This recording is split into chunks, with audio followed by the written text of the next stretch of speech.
Hey, what's up guys? Welcome back to the channel. My name's Kyle, and this video is the start of I don't know how long of a video series it's gonna be, but I definitely wanna make sure that I take time to make the content around the roof system. And the roof system here on RRHQ 2.0 is gonna be a standing seam metal roof. Now I say standing seam, but really what I mean is a snap lock.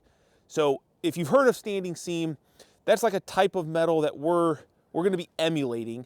And it's a lot of times it's used on commercial jobs, architectural jobs, and it's a lot more involved than what we're going to be doing. We're doing what I would consider a more basic,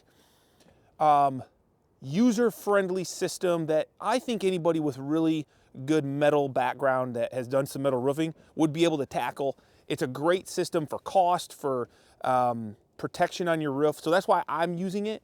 And I don't really know the exact reason I would go to a standing seam metal. And without boring you with the differences, my understanding and my opinion is that when I get into a larger commercial roof, that's the only time we've ever done it, is large commercial roofs, because it allows for more expansion and contraction with those longer panels.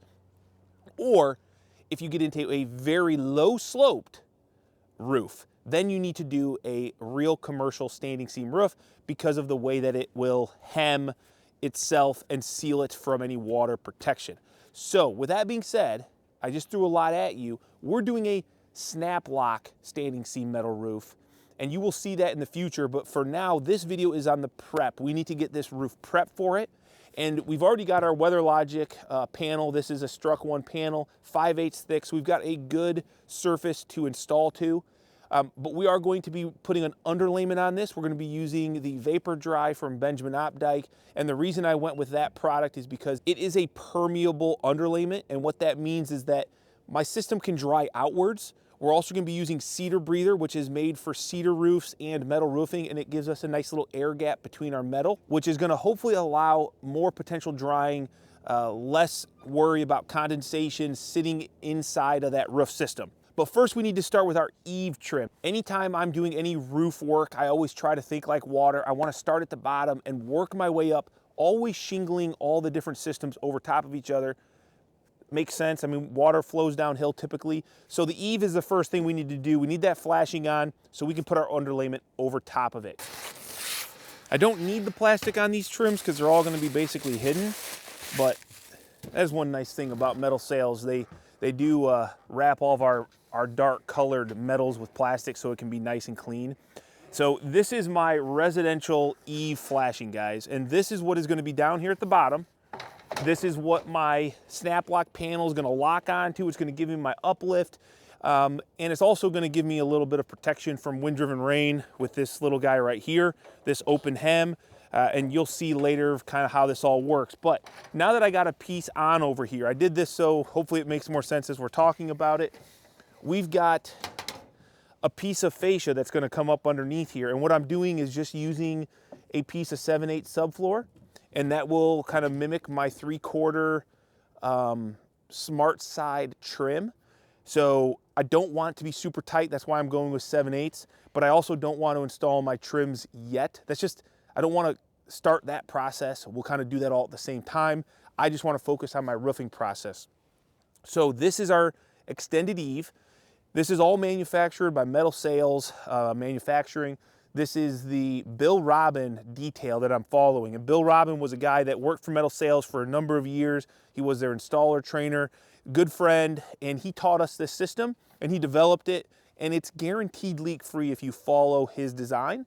And knock on wood, to this day, we've never had an issue with this product from a leaking standpoint. So the first thing that we need to do is we're gonna lap all of our trims, and that's what you're seeing here. I've cut this back 6 inches, and that's what we're gonna lap this trim detail. And you'll notice I opened my hem back up.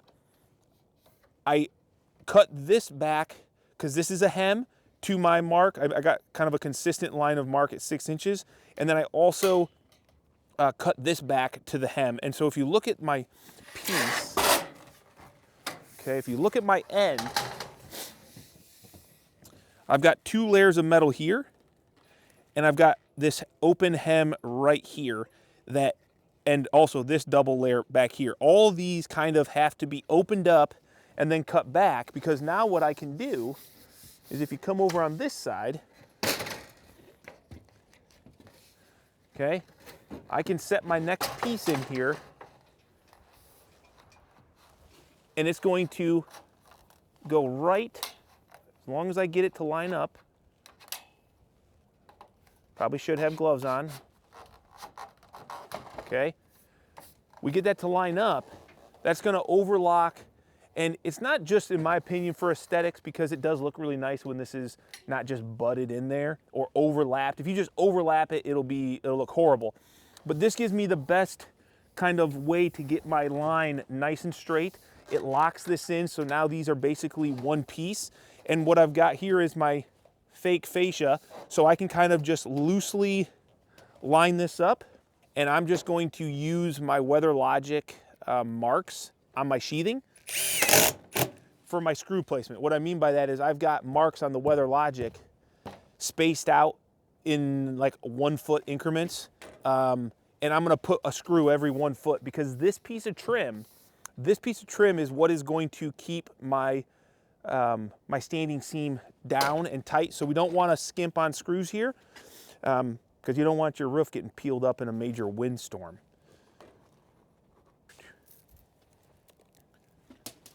I'm gonna drop a lot of these. Now a guy could probably snap a line and do all these trims. I don't think that's necessary, because we snapped a line when we did our fascia and we cut back our sheathing. If you guys remember way back when we did this sheathing, we straightened our roof, then we snapped a line between tails and cut this with a track saw. So if I follow my trim here, it's gonna be pretty good. Okay, so now over here, I'll show you this. Oh my gosh, dropping screws like crazy.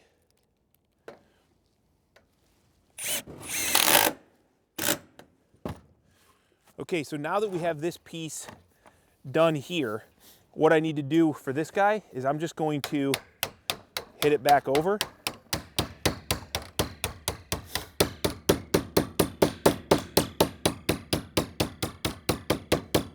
And we're just gonna smash that down, and our roof will get applied over top of that.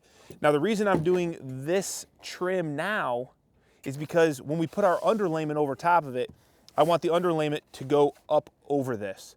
In the past, we have used our sealant tape to seal tape this to the roof, which in essence would be the same as having the tape here. It's just gonna work the water over, but since we're using this high temp vapor dry underlayment, that's what we're gonna do. We're gonna get this on and kind of just go around this roof, detailing the bottom edge so that we can do that underlayment. And if you guys are wondering where Greg is, we had a little mishap with the understanding of the delivery of the vapor dry. The delivery company didn't know that we were expecting it today, and I kind of need it today because we're gonna have like a week of rain ahead of us. So I sent Greg after it in my truck and trailer, and he's gonna go get the vapor dry product so we can do this underlayment today. So he'll be back soon. Nice, looks good. These are just a truss head screw. So I'm sure you guys have seen these before. This is what we'll be using to fasten down trims and our panels. So I don't know if I talked about it, but the benefit of this system, also the standing seam system, is that all these screws that I am putting in these trims that are penetrating the roof deck, they will all be hidden. So the chance for leaks is next to none if you do your job right, because none of these are going to be actually visible or susceptible to the elements. So that's something to note when doing this and watching us put this system together and wondering, like, why would you go through all this work? I'll just put a metal roof down with those exposed fasteners, because these won't fail and your roof won't fail. This is like a lifetime roof system.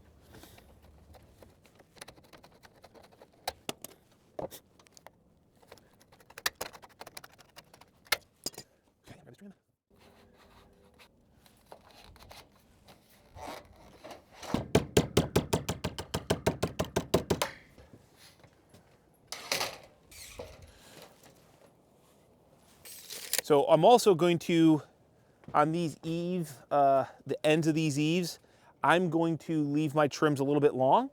And that's because later on, I'll be doing my end trims that'll cover the gable ends of these guys here. And I don't know exactly how that's gonna finish out, so I wanna have material here that overhangs that I can cut back and fill in as needed. So that's something I have learned, that if I cut all this material off or try to be perfect with what that detail is gonna look like, I usually regret it. So it's always nice to leave yourself a little bit extra material. And I think you'll see that as we progress throughout this roofing video series of videos.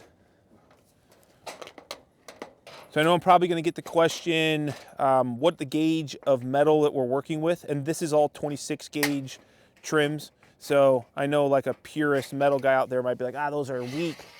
It is plenty strong enough for what we're doing. We are on top of sheathing in a residential application. If you're going to do, you know, open framed standing seam, like on a commercial job, you're definitely going to probably get into like a 24 gauge or something of that nature. But this is more than satisfactory.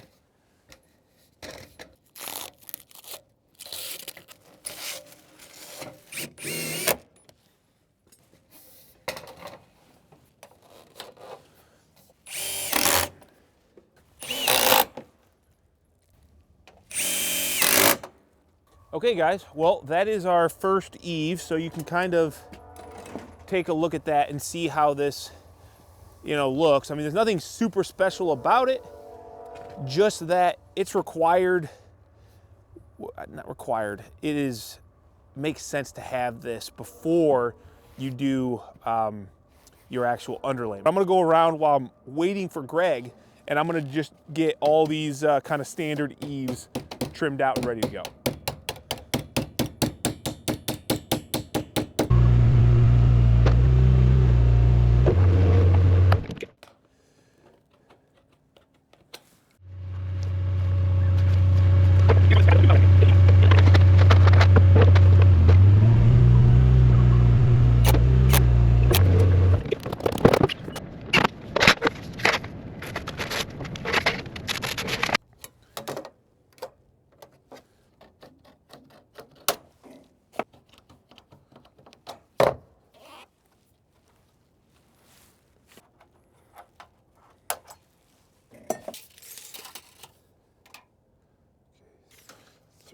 Quarters.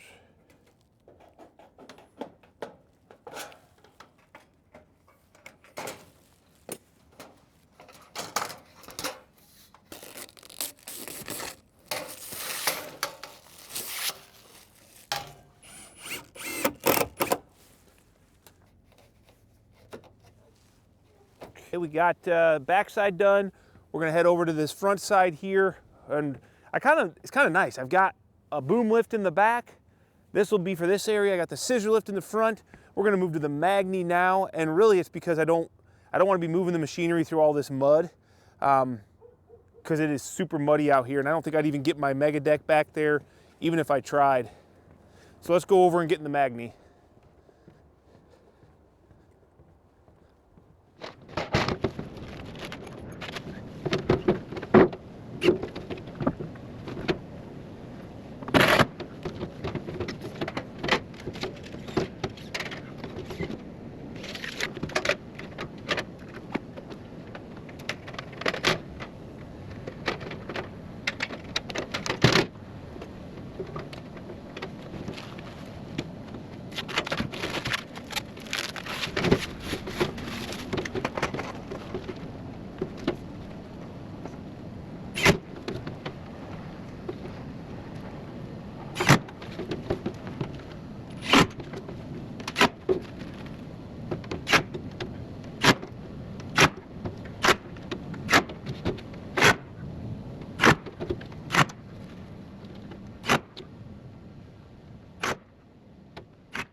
Look at that. Okay, cool. It's black too. That makes me happy. You know, so it'll get covered up. But I mean, you know, the black is the new thing, you know. I'm pretty pumped. Let's take a look at it. Okay. Oh boy, 57 inches by 80 feet. So it looks, this is the inside. Nice blue paper on the inside. Features and benefits of Vapor Dry, straight from the horse's mouth. Breathable acrylic adhesive with continuous coverage, superior strength and durability, self-sealing, this is the big thing, self-sealing around all fastener penetrations. Vapor permeable, so maximum drying performance. Can be installed down to 25, which is good because we're in the colder months, and UV exposure rating of 120 days. We will have this covered up in the next 120 days, but that was a big benefit to why I wanted to use this, was because we are going into the winter months. I want my roof to be completely protected from the weather, but also protected for a time period, because I don't know when I'm gonna get on it to cover. I could get snow next week and then fight snow and ice and frost like all winter long. That's possible. So by putting this on here today, we will make this weather tight and able to, you know, be out and basically exposed for, you know, oh, it's 120 days. That's a third of a year. Way long enough for us. So this is gonna be awesome. And we don't have to worry about putting tons of staples in it and the wind blowing it off. So cool. Well, I got all the trims on and we're ready for underlayment. So we'll take a lunch quick, and then when we get back, let's install it, Greg.